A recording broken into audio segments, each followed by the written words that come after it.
ኧረ እስኪ ዛሬ ማለት ነው እስኪ ደስ በሚል ሁኔታ ለጀመረው ማለት ነው በዚህ ጨረቃ አይደነግጥም ልቤ በዚህ ጨረቃ አይደነግጥም ልቤ። በነገራችን ላይ እኔ ከሙዚቃዎች አንዱ አይደለሁም፣ ግን አሁን ስለሰማሁት ነው እንጂ ማለት ነው። በሚገርም ሁኔታ አንዳንድ ጊዜ ፍቅር በጣም አስቸጋሪ ነው። በቃ በሚመጡት ነገሮች ላይ በፍቅር ላይ ደግሞ ሶስተኛ ሰው ሲገባበት በጣም ያናደደኛል ማለት ነው። በጣም ማለት ነው። ይሄንን አማን የሚባል ሰውዬ ማለት ነው ይዤ እንደው በቦክስ በቃ ይዤ እርግጥቅጥ ባደርገው እንዴት ደስ እንደሚለኝ ማለት ነው። እንዴት ሰው የሰው ፍቅረኛ የእኔ ካልሆነች ግዴታ የኔ ትሆናለች ብሎ ግብ ግብ ይይዛል? ቆይ እኔ እኮ ለምን ጉድ እኮ ነው። እኔ እኮ ምላስ ይሄ እኔ እንጃ ምን እንደማደርገው ለራሱ ግራን የተጋባኝ ማለት ነው። እኔ ለራሱ ማለት ነው በፍቅር ላይ የመጣብኝ ሰው ደሜ ነው ማለት ነው። እና ዛሬ ደግሞ በጣም በሚያሳዝን ሁኔታ ላይ አማን ያደረገው ነገር ትክክል አይደለም። በፍቅር ማለት ሲጀመር ማንኛውም ቢሆን መገባት የለበትም ሶስተኛ ሰው። ፍቅር ማለት ከባድ ነው፣ እንደ ውሃ መላስ ቅድስ አይደለም ማለት ነው። እንግዲህ ዛሬ አማንዬ እሷ ደግሞ በጉጉት እሱን ልታይ ደብዳቤው ልትቀበል እየሄደች እሱም ደግሞ ደብዳቤውን አስቀምጦላት እየሄደ አማንዬ ይከታተላቸዋል በጎን ሆኖ። በቃ እነዚህ ልጆች መከታተል አለብኝ፣ ከእኔ ውጭማ ፊዮሪ ማፍቀር የለባትም ሚኪን ብሎ ቁጭ አለ። ቆይ ግዴታ እሱ ማፍቀር አለብኝ? ካልወደድኩት ሳ ካላፈቅርኩት ሳ ግዴታ በአንድ ሰው ፍቅር እኔ ነኝ ፍቅረኛች ብሎ ሰው ስልክ ይቀይራል? አረ ወይኔ! እኔማ ተናድጄው ሞትኩኝ። በነገራችን ላይ እሱ ልጅ ማለት ነው የሆነ ኸይረኛ ልጅ አይደለም፣ ሲያዩት ለራሱ ማለት ነው የሆነ በጣም አስቸጋሪና ረባሽ ልጅ ነው ማለት ነው። የሚያደርጋቸው ነገሮች መጥፎ መጥፎ ነገሮች ናቸው። እና ውድና የተከበራችሁ ውድ ቤተሰቦቼ ሰላም አለይኩም ወራህመቱላሂ ወበረካቱ። አዲስ የሆናችሁ ሰብስክራይብ እና ላይክ ማድረጋችሁ እንዳትረሱ። እንግዲህ ዛሬ ደግሞ ፊዮሪዬ በጣም በጉጉት እየጠበቀች እያለ ፍቅረኛዋን ያው እንግዲህ በደብዳቤ ስለሆነ የምታፈቅረው ልጅም በአካል አታውቀውም። እሱ ደግሞ ሚኪዬ ደግሞ በአካል ያውቃታል። ስለሚያውቃት ስለ ውበቷ፣ ስለ አረማመዷ፣ ስለ ሁሉ ነገሯ እየጻፈላት ደብዳቤውን ያስቀምጥላታል። እሷም ደግሞ በጉጉት በቃ እኔ ምላሽ መጻፍ አለብኝ ብላ እያስቀመጠች ነው ያለችው። ከዛ ዛሬ ደግሞ ደስ በሚል ሁኔታ ላይ እሱ የኔ ሞኝ የኔ ዋህ በቃ ጓደኛው ጋር ሄዶ እያወራ ነበረ እና ከዚህ ስለ ፊዮሪ አልነገርካትም እንደ ፍቅረ ምናምን ሲለው አይ አልነገርኳትም ባክህን ዛሬ ነገ እያልኩኝ እኔ እኮ ለመናገር ፈራሁኝ የድሃ ልጅ ስለሆንኩኝ ጎዳና ጠራጊ ስለሆንኩኝ ብዬ እኮ ነው አለው። ባክህን አትፍራ ተናገር ንገራት አለው። እነግራታለሁ ምናምን አለች። ከዛ የእሱ ጓደኛ ደግሞ መጣች፣ አንድ የሀብታም ልጅ፣ እሱም ደግሞ ጫማ ሊስትሮ ስለሚጠርግ። ከዛ እሷም ደግሞ ድንገት መጣችባቸውና ቁጭ እንዳሉ ኮቴ የለሽም እንዴ አላት። እንዴ እውነቱን ነው ኮቴ የለሽም እንዴ አላት። እሱ ደግሞ አይ ማለቴ አለኝ ምናምን አለች። ሄዳ ቁጭ አለች። ከዛ ሰላምታ ማቅረብ ነበረብኝ ስህተት እንደሰራሁኝ አውቃለሁ ይቅርታ አለቻቸውና አይ ችግር የለውም አለ። ባክህን እሷ እኮ እንደዚህ ናት አለ። ከዛም በኋላ በጣም እሱም ደግሞ እስኪ የሆነ ታሪክ ንገረኝ አለችው። እንግዲህ ፍቅር ሲጀምር እኮ ዳርዳር እያለና ከዛ ስለምን ልንገርሽ አላት። በቃ እስኪ ህይወት ታሪክ ብዙ ህይወት ታሪክ ነበረኝ፣ ግን አንዱን ታጋጠመኝ ነገሮች አንዱን ልንገርሽ አላት። የሆነች አይነ ነበረች አለ ሻንጣ ውስጥ አስቀምጣ። ከዛ ያጋጠመኝ ነገር እንደዚህ፣ ከዛ ያ ሁሉ ነገር በህልሜ ነው አይላትም። ከዛ እሷ ደግሞ ታናደደች። ከዛ ጥላው ሄደች። እንዴ ልትሄጂ ነው ምናምን ሲላት እባክህ አንተ ትቀልድብኛለህ ምናምን በጥፊ ልትለው ስትል ከዛ ትታው ሄደች። ከዛም ትታው እንደሄደች እሱም ደግሞ ሚኪ ወደ ደብዳቤውን እያስቀመጠላት ነበረ። እሱም ደግሞ እያነበበ ነበረ። አማን እያነበበ በቃ ምላሻቸውን ጠብቃለሁ እያለ እየተከታተላቸው ነው በነገራችን ላይ። ከዛ እሷም ደግሞ ታስቀምጥለታለች፣ እሱም ደግሞ ያስቀምጥላታል። ከዛ እሱ በጣም ተናደደ፣ በጣም ተቃጠለ ማለት ነው። እንኳንም የተቃጠለ ግን ለምን ሶስተኛ ገባባቸው? በሰው ህይወት ውስጥ ለምን ሶስተኛ ገባባቸው? ለምንድነው እንደዛ ያደረገው? እሱ አስባችሁታል? እስኪ አንድ ሰው ፍቅር ተብሎ ከተጀመረ ለምንድን እንደዛ ይገባባቸዋል? ከዛም በኋላ ላይ እሱ በቃችሁ ችኩላት አድርጎ ከዛ ስልክ ቁጥሩ አስቀምጦ ደስ በሚል ግጥሞች ቃላቶች ጽፎ ደብዳቤውን ያስቀምጥላታል። ከዛ ይሄኛው ምን ቢያደርግ ጥሩ ነው?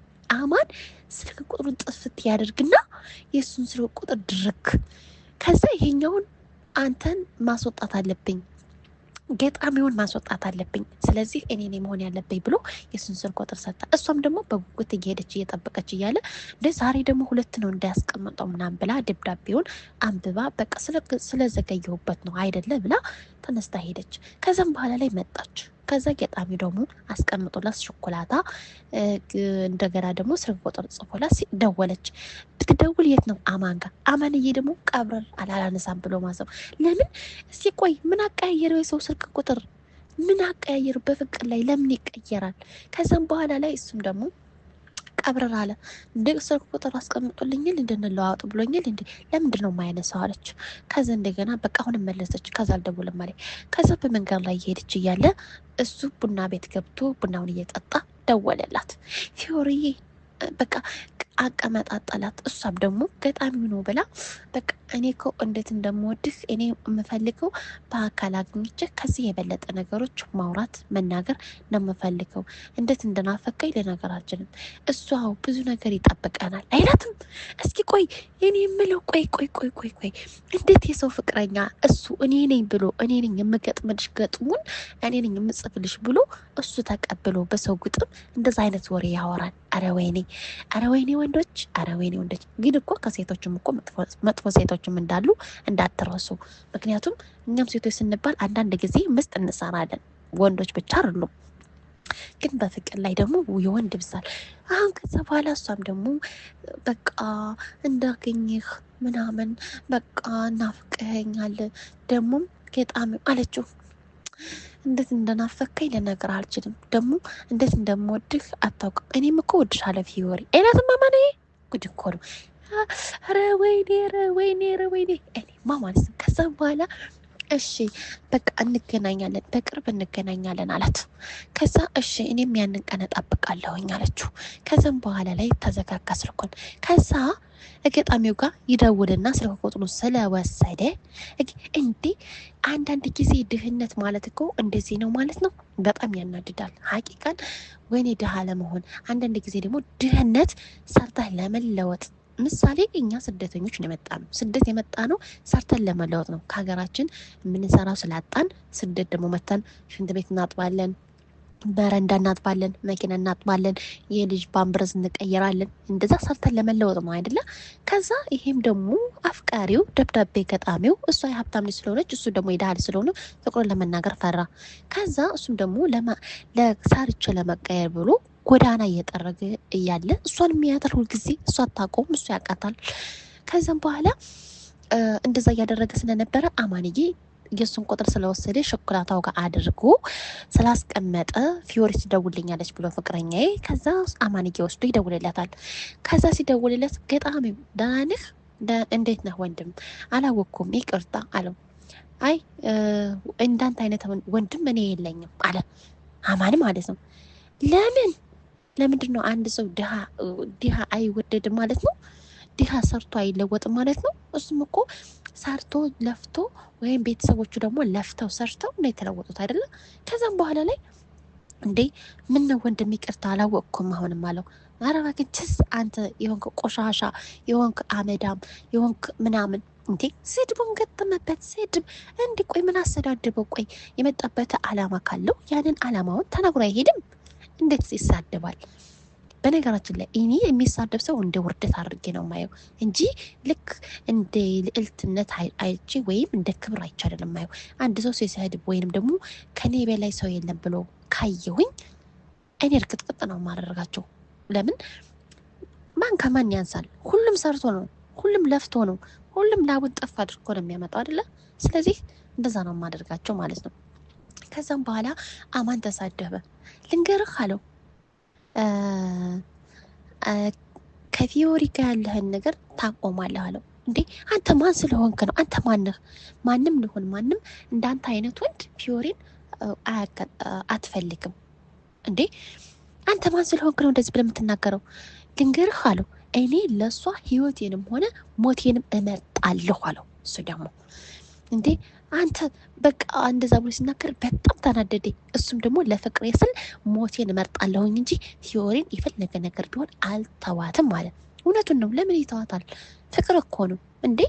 እሱ ድሃ ቢሆን አመቻችቶ ድህነቱን እንደዚህ ሁኜ ቆሻሻ ሁኜ እንድታይን ስላልፈለግኩኝ ነው ቀስ ብዬ እየሰራሁኝ እየተለወጥኩኝ ራሴን ቀይሬ ምንነቴን ቀይሬ ከዛም በኋላ ላይ ለፍቅረኛ ይናገራሉ አለ። ግን ደግሞ ያ ደግሞ እየዘገየ በሄደ ቁጥር ሌላ ሰው መጥቶ ሸይጣን ይገባባቸዋል። ይሄው ማን ገባባቸው በመሃል? እሱ ሰርቼ ተለውጬ ፍቅሬ ይናገራለሁ እያለ እሷም ደግሞ እንደምትወደው የእሱን ደብዳቤዎች እንደምታስቀምጥ ነበረ። ከዛም በኋላ ላይ እንደዛ ብሎ ዘጋበት። በጣም ተናድደኝ በጣም ማለት ነው። እሱም ደግሞ ክሽልጥጥ አድርጎ ልክ እስተማዘረው ድረስ ነገረው። ከዛም በኋላ ላይ ይችኛይቱ ደግሞ ሊስትሮ ጠራጊው መጣችና ወደ ካፌ ሄደችና ደወለችለት። ስትደውልለት አሞኝ ነበረ፣ ዳዲም የለ ማሚም የለችም፣ ስለዚህ የሚዞኝ መሄድ የለም ወደ ቤት እና አንተ መምጣት ትችላለህ አለው። በቃ እሱም ደግሞ ተብረከረከ። እንዴ የት ነው ያለሽው ምናምን? አይ እኔ ያለሁት እዙ እኛ ሰፈር ከኛ ሰፈር በስተጀርባ ባለው እንትን ካፌ ውስጥ ነኝ አለው። በቃ እኔ አሁን እመጣልሻለሁኝ አላት። ከዛ እሷም ደግሞ ሄደ። ከዛ ሲያት እንዴ ደህና ነሽ? ሰላም ነሽ? አዎ ደህና ነኝ አለችው። ከዛ እና ታዲያ ምን ሆነሽ ነው አሞኛ ብለሽ አልሽው? አይ እኔ እና ታዲያ ምን ላድርግህ አንተ እኮ ነህ ያናደርከኝ እኮ እንደዛ ብላ። እንዴ እና ታዲያ አንቺ እንዴት በህይወትሽ እንደዛ አይነት ነገር ተወስኛለሽ? በሞት በህመም ታሳሚያለሽ? እንዴት ታማርቻለሽ በራስሽ ላይ አላት። እንዴ ምንም አማራጭ የለም፣ አማራጭ ሳጣ ይሄ አማራጭ ነው ብዬ መጣሁኝ አለችው። ከዛ እንዴ በጣም ስትሆኝተችሁ አላት። አይ እንግዲህ ይቅርታ ታደርግልኝም አለችው። ከዛ እሱም ደግሞ ድንገርህ አላት ሀብታሞች የሚታመሙት ወይም የሚሞቱት አላት። የሚገርም ሁኔታ እኮ ሀቂቀን ማለት ነው።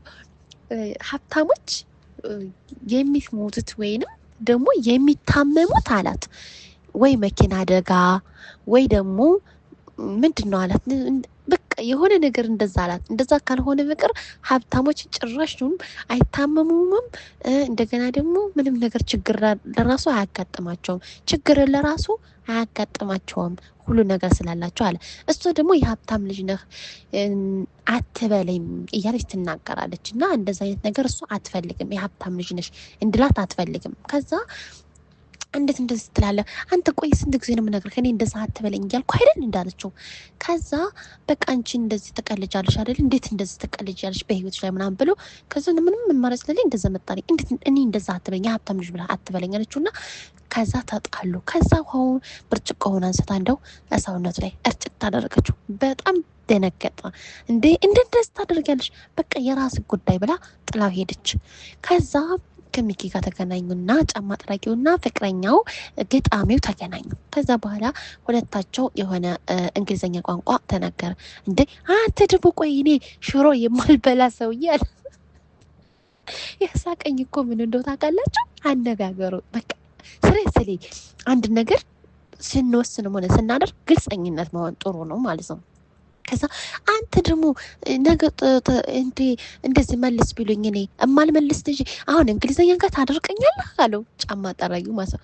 ባክን በለን የምለውን አለው። እሺ በቃ አላለሁ አለ። ከዛ አለለት። ከዛ እሱም ደግሞ እንደዛ ብሎለት እያለ በቃ የሆነ በጣም ግራ ገብቶታል። ሊነግረውም ፈለገ። እንደዚህ የሆነ ሰው ደውሎ ከፊዮሪ ጋር አለኝ ብሎ ሊነግረው ፈለገና አለመናገርም ፈለገ። ሁለት ልብ አይነት ሆነ ማለት ነው።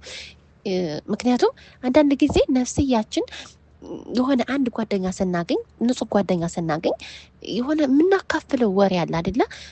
ስንጨናነቅ የሆነ ስሜት ሲሰማን ለአንድ ጓደኛችን ነው ሄደን የምናወራዋ ወይንም ደግሞ ወይንም ለት እኔ መቼም ለእህትና ለወንድም አልናገርም። ለእነሱ ከምናገር ይልቁንም ለጓደኛ ደውዬ ወይ ጓደኛ የትምህርት ቤት ጓደኛ አብራኝ አዳጊ ከሆነች አለበለዚያ ደግሞ ዝም ብሎ አለ አይደለም ማቃቸው ሰዎች ጓደኛ ሆነው ሩቅ የሆኑ እነዛን አወራቸዋለሁ። ምክንያቱም የሆነ ልቤ በቃ የምጨናነቀውን ነገሮች ውስጤ እንዳላስቀምጥ እናገራለሁኝ። እነሱም ደግሞ ሊናገር አስቡ በቃ አንድ ሁለት እያለ እያወጣ ነበረ። ከዛም በኋላ ፊዮሪዬ ደግሞ መንገድ ላይ መጣች። መንገድ ላይ የመጣችው ነበረ። ከዛ እሱም ደግሞ ዛሬም ደብዳቤውን አላስቀመጠችልኝ። ምን ሆና ነው? ያስቀመጥኩላትን ደብዳቤ ወስደል እንዳለ። ከዛ ምንድን ነበረ የሚል ሙዚቃ አረኔ ያስጨነቀኝ ምናምን እያለ የሚዘፍን ሙዚቃ። በነገራችን ላይ ይቅርታ ከሙዚቃው ስላልሆንኩ ነው። እና ከዛ ያንን ሙዚቃ አለ አረኔ ጨነቀኝ ብቻ ምን ተፈጥሮ ይሆን የሆነ ነገር የተፈጠረ መሰለኝ አለ። በጣም ጨነቀው። አንዳንድ ጊዜ በመታፈቅሩት ሰው ላይ የሆነ ነገር ሲሆን በቃ ውስጣቸው ይጨንቃል። አሁን የሆነ ነገር አንዳንድ ቀን ጭንቅ ይለን የለ በቃ የሆነ በቃ እኛም ስደተኞች ስለሆን አሁን እኔ ምሳሌ ጭንቅ ሲለኝ እኔ እኮ ወይኔ ዛሬ ቤተሰቦች ደህና የሆኑ ሰላም የሆኑ ብዬላለሁኝ። እና እሱም ደግሞ የሆነ ያጋጠማት ነገር አለ እንደምናም ብሎ አረኔ ያስጨነቀኝ ምናምን እያለ ማን እንደሆነ ብቻ ታምራት ደስታ ይሆን ማን ይሆን አላህ አለም ያንን ጨነቀኝ የሚል ሙዚቃ ጨፈረ።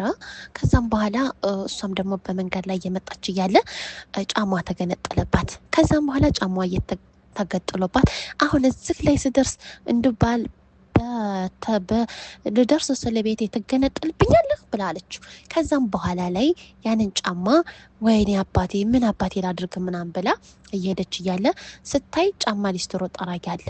ሊስትሮ ጠራጊውና አፍቃሪው ገጣሚው ሚኪ አላ ብሮዛ ከዛ በቃ እዛ ሄጄ ላሰፋ ምናምን አለች። ከዛ ወደሱ ጋር ሄደች። ወደሱ ጋር ስትሄድ ከዛ ከኋላ ነከችው። ደነገጠ፣ ተብረከረከ። ምክንያቱም እሱ ያፈቅራታል፣ ይወዳታል። እሷ ደግሞ አታውቅም እንደሚወዳት እንደሚያፈቅራት አታውቅም። ደብዳቤ ጻፊውን አጋጣሚውን ነው እንጂ ማለት ነው። እሱ ሁሉ ጊዜ ያታል በመንገድ ላይ እየጠረገ ቤቱን እንደገና ደግሞ በቤቷ ጎዳና ላይ እየሄደ እያነበበላት ግጥሞን ምናምን። ከዛ በኋላ ሄደ እንደሄደ ንክት ስታደርገው በቃ ተደነገጠ፣ በቃ ተብረከረከ። ምን እንደሚያደርግ ራሱ ግራ ገባው ማለት ነው። የሚሆነው ነገር ግራ ጠፋው ማለት ነው። እና አንዳንድ ጊዜ ፍቅር አስቸጋሪ ነውና በፍቅር ላይ ደግሞ አንዳንድ ሰዎች መጥፎ ሰዎች አሉና በፍቅር ላይ አትግቡ ማለት ነው። አትግቡ፣ ፍቅር ከባድ ነው። ውድ ቤተሰቦቼ ኢንሻአላህ ቀጣይ እስከምንገናኝ ድረስ በያላችሁበት ያለ ሰላምና እዝነት ይወረድላችሁ። አዲስ የሆናችሁ ያው ሰብስክራይብ እና ሼር ማድረጋችሁ እንዳትረሱ። ሰላም አለይኩም ወራህመቱላሂ ወበረካቱ።